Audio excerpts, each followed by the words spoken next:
বন্ধুরা, তো এখন আমি করলা ছিঁড়তে যাব। আমাদের বাড়ির এখানে করলা গাছ হয়েছে, করলা ছিঁড়তে যাব। চলেন আমার সাথে, দেখাচ্ছি আপনাদেরকে।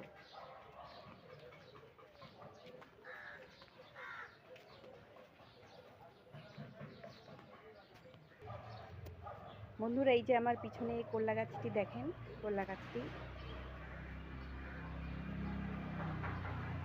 তো এই করলা গাছটি কিন্তু আমরা লাগাইনি, এটা কোনো কারণে হয়তো বীজ পড়েছিল, বীজ থেকে নিচে থেকেই গাছটি হয়েছে।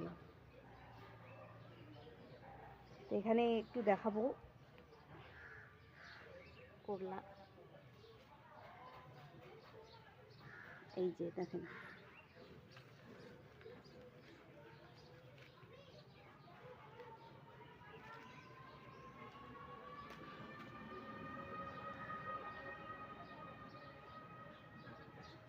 বৃষ্টির জন্য করলাটি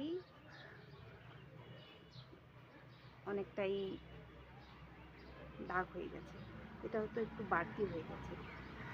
আর এই যে দেখেন গোজোকে, যাও গোজো, যাও যাও যাও যাও যাও ওকে সরিয়ে দিলাম, পুরো অত্যাচার করছিল। আর দেখা যাচ্ছে না,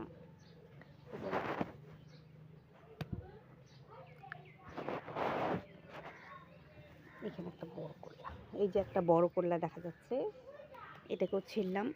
বাবা গো, কি শক্ত ডাটি। আর দেখি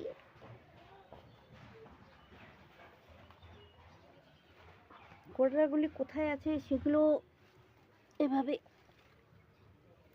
না উঠালে না বোঝা যায় না। বাবা, এই যে একটা বাড়তি করলা, এই যে এই যে এই যে এগুলো যদি না উঠাই না, তো এটা গাছেই যা, কোথায় গেল?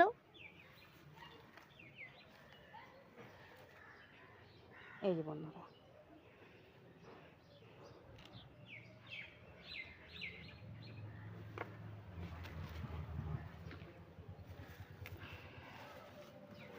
এই যে এই যে এই যে আরেকটা করলা।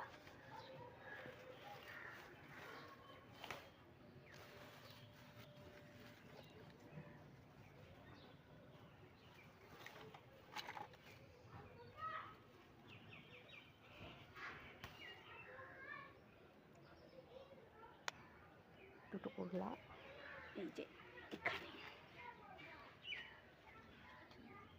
ওখানে একটি করলা উঠেই গেছে।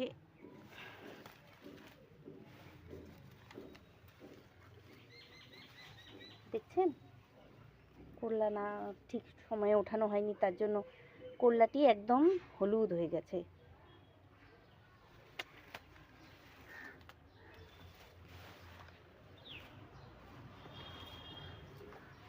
দেখা যাক আরো আছে কিনা। তো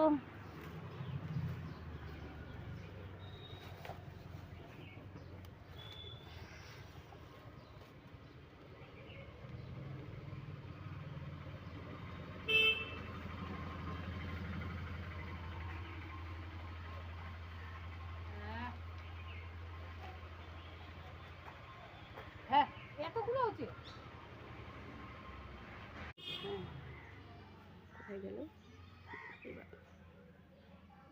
ও বাবা, দেখো দেখো দেখো কত বড়।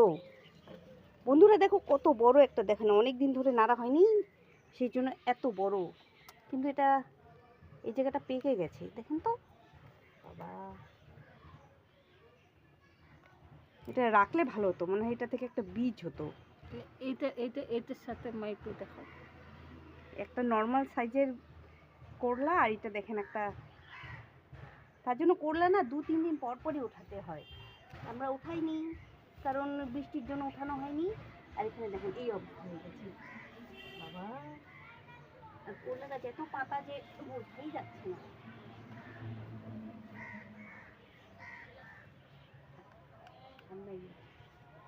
বন্ধ করে দাও, বন্ধ করে দাও। বন্ধুরা দেখেন, আমাদের বাড়ির করলা, কোনো কিছু একদম অর্গানিক করলা, কোনো কিছু সার দেওয়া নেই, কোনো শুধুমাত্র গোবর সারেই এত সুন্দর হয়েছে। আর এটা দিয়ে আজকে আমরা ভাজা খাবো। তো আপনারা আমাদের সাথে থাকবেন, আমি এখন ভাজা রান্না করব। Thank you.